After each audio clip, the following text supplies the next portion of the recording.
Alrighty, YouTube, Niner Empire, what is going down? Welcome back to another video. Jake Moody has an ankle sprain. He's expected to be out for the next 2 to 3 weeks.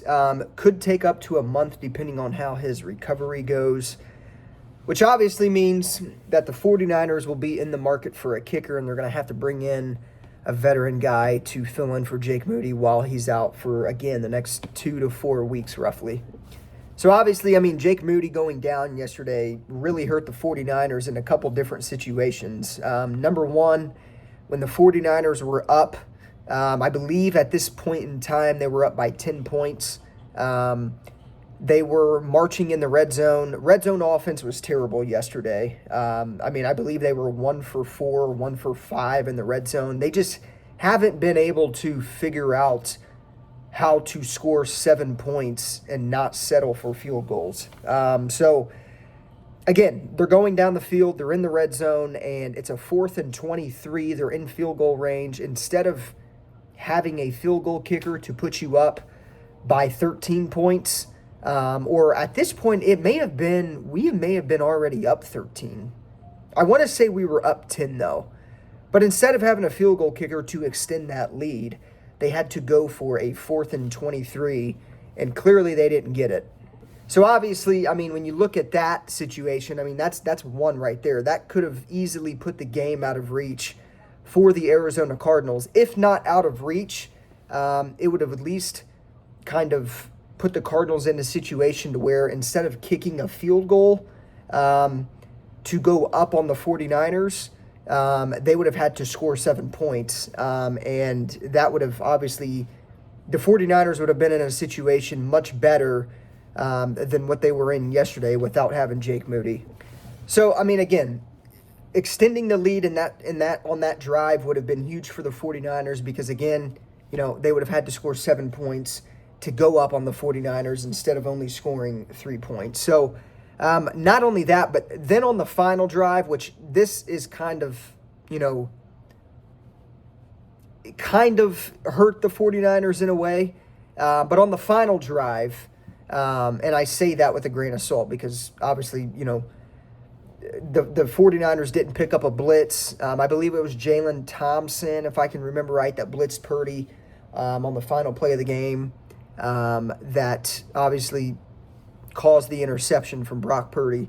But either way, the 49ers, that drive, in order to win that football game, were likely going to, A, have to score 7 points or have to score a touchdown or get to like the 10, 15-yard line to give Mitch Wishnowsky, our punter, a chance to put the 49ers up.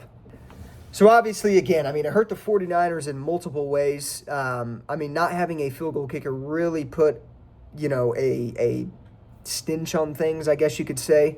But again, the 49ers had multiple chances to win that game. They should have won the game without Jake Moody, like bottom line. If they would have just capitalized on some of the red zone drives that they had, and some of the drives where they didn't punch in, they didn't score a touchdown and had to settle for a field goal. If they would have just scored 7 points, this game could have been out of reach very, very early. Obviously, Jordan Mason fumbling, in the red zone when the 49ers were going to go up by 2 scores towards the end of the game, that definitely hurt too. There's 6 minutes left in the game, and it looked like Kyle Juszczyk completely just didn't pick up a block. I don't know what happened there on that play.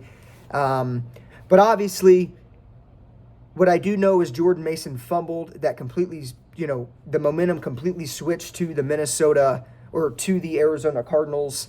And obviously, Arizona then goes down, kicks a field goal, and then, they go up, and that's when, on the final drive, they didn't pick up a blitz. Purdy gets hit, and that forces an interception. So there's multiple ways the 49ers could have won the game yesterday. They simply choked. They're simply not a good football team right now. They do not know how to finish games. I don't know what's next for this team, to be completely honest. I think the biggest thing is that, and I guess the silver lining in all of this is that if they go in Thursday to Seattle and beat the Seahawks, they are in they are tied for first place in the division, thanks to the New York Giants yesterday for beating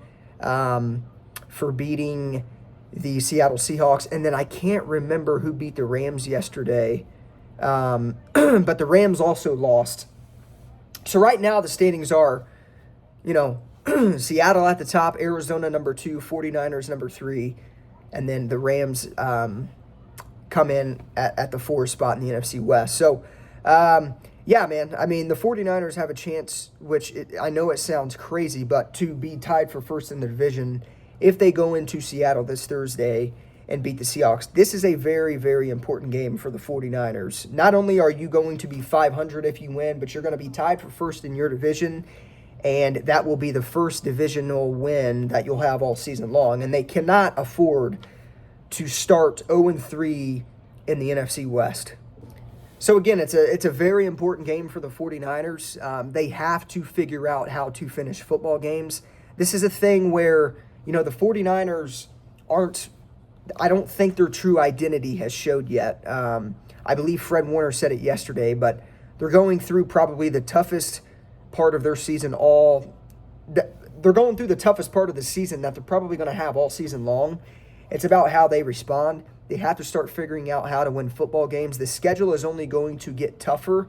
The bad thing is that really the weak part of the schedule for the 49ers is kind of past. They have Kansas City.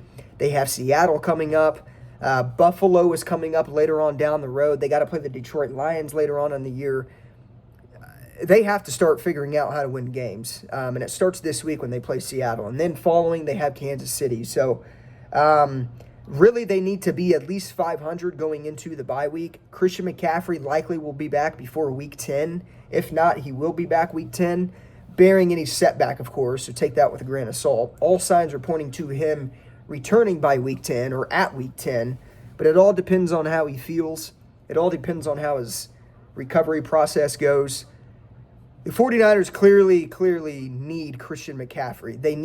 That's going to help the red zone offense drastically. So they need to get McCaffrey back. They need to start figuring out how to win games, because right now this is a bad football team that does not know how to finish football games.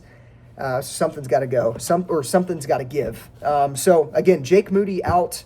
Well, obviously the 49ers will figure out who they're going to bring in kicker-wise. It's probably going to be some type of veteran guy. Maybe they give Robbie Gould a call. I know he's retired. Don't think he'll come back.